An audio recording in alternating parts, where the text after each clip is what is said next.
Everyone wants to change the world, but no one wants to change himself. This was written by Leo Tolstoy in reference to people's proclivity to point out at the world and project blame rather than to point in at themselves and ask, why? What can I do? Right? How can I be better? Which, when you think about it, is basically a shark forfeiting its bite, right? Or a bird giving up its wings. Our personal agency is, without a doubt, our superpower.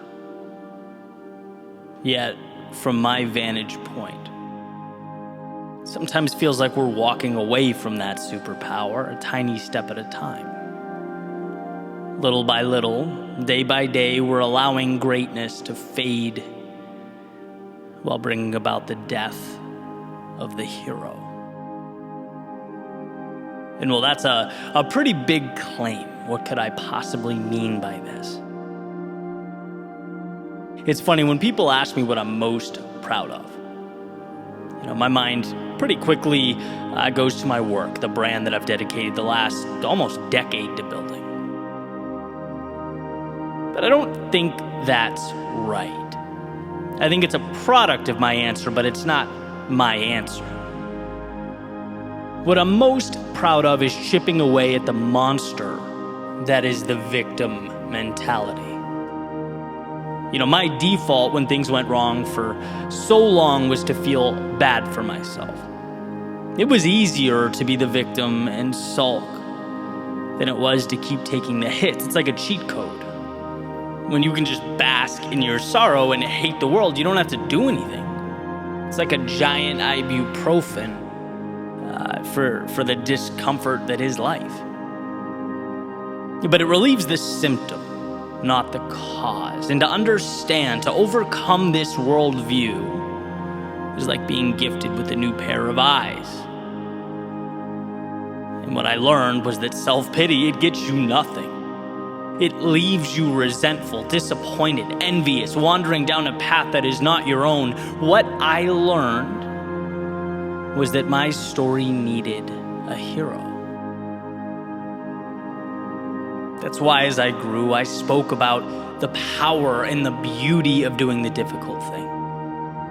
Running in the rain, chasing the metaphorical fireflies, taking the last train home. See, until you immerse yourself into that vast unknown, you stay in a cell of your own making. You build walls of limitation and you exist entirely within them.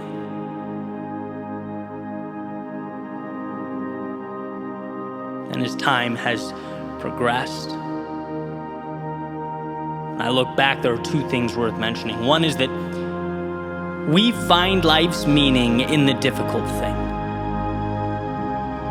And two, there is a fundamental misunderstanding and even from time to time contempt for what the difficult thing means, for those who speak of the difficult thing as though hard truths are in some way inconsiderate. Like diverging from the comfort of one's feelings implies a lack of empathy. But that's wrong.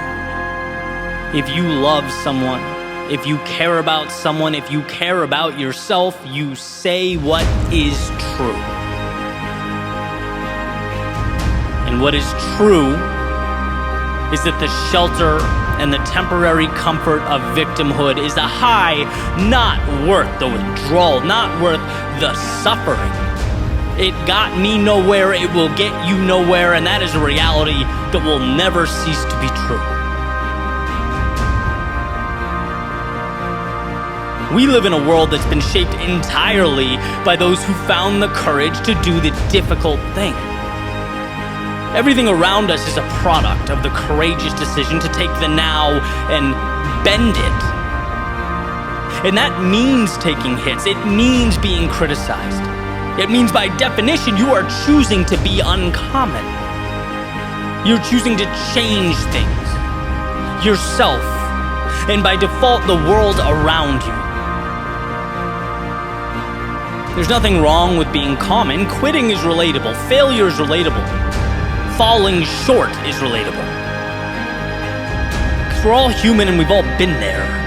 But these stock features of humanity, they are not worth celebrating. We don't put on pedestals the familiar. No, we put on pedestals the times that we've reshaped the familiar. And a world of participation trophies is a world that has disincentivized that which makes life worth living. It cripples the very pursuit that ignites the soul, a push towards the extraordinary. It's time we resurrect the hero. See through the facade of short-term comfort that leads to long-term emptiness. In a world where attention is currency, it's time we acknowledge the payment we receive when we play victim buys only despair. Sure, we're flawed. That will always be true, but we are capable of manufacturing greatness. We're capable of capturing hearts and captivating minds. If you could only see within yourself that story unwritten. If you could feel the greatness that awaits, the roads to be traveled and mountains to be climbed, there would be no debate. There'd be no hesitation about that march to the belly of the beast. If only to show that our demons exist solely where we allow them to. Resurrect the hero. Fight those battles that light you up. Blaze your trail through the valley of darkness. Take that path unknown to the common man, unseen to those who live within the confines of what is.